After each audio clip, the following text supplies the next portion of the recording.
The Ballad of Soulful Sam by Robert Service. So you want me to tell you a story, a yarn of the firing line, of them thin red khaki heroes out there where the bullets whine, out there where the bombs are bursting and the cannons like Eldor's slam. Just order another round, boy, and I'll tell you of Soulful Sam. Now, Sam, he were never hilarious, though I had some mates as was worse. He hadn't CB to his notice, he never was known to curse. For a card or a skirt or a beer mug, he hadn't a friendly word. But when it came down to the scriptures, boys, wasn't he just the bird?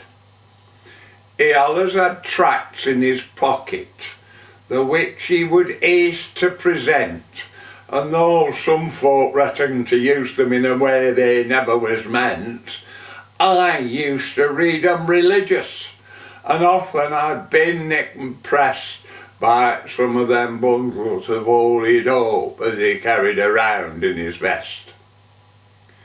For I shudder at the horror the words convey, have been, let me whisper it hoarsely, a gambler all of me days, a gambler, you hear, a gambler. It makes me wishful to weep, and yet how it's true, and my brethren I have rather gambled than sleep. I've gambled the whole world over, from Monte Carlo to Maine, from Dawson City to Dover, from San Francisco to Spain. Cards, they have been me ruin, they've taken me pride and me pelf, and when I'd no one to play with, I go and play by myself. And Sammy would sit and watch me as I shuffled a greasy deck, and he'd say, "You're bound for perdition," and I'd answer, "Get off my neck." And that's how we came to get friendly, though, built on a different plan. Me, what's a desperate gambler, him such a good young man. But on to me tale. Just imagine darkness, the battlefront, the furious Huns attacking, us ones bearing the brunt. Me crouched behind a sandbank, trying hard to keep calm, when I heard someone singing a hymn tune. Behold, it is Soulful Sam. Yes, right in the crash of combat, in the fury of flash and flame, he was shouting and singing serenely as if he enjoyed the same. And then, in the heat of the battle, as the hordes of demons attacked, he dipped down into his tunic, and he handed me out a tract. Then a star shell flared, and I read it. "Oh, flee from the wrath to come." A nice, cheerful subject, I tell you, to hear while the bullets hum. And then, before I could thank him, just one of those bits of lead came whistling along in a hurry, and it hits my partner. Dead?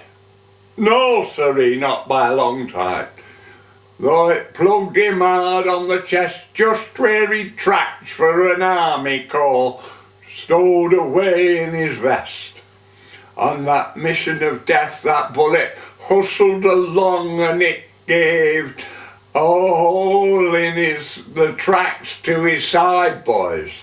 But the life of my man was saved. And then he was showing me in triumph, and horror was choking me breath. On came another bullet on his horrible mission of death.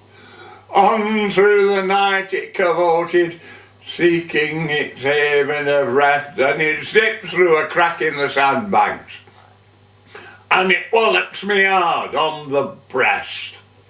Was I killed?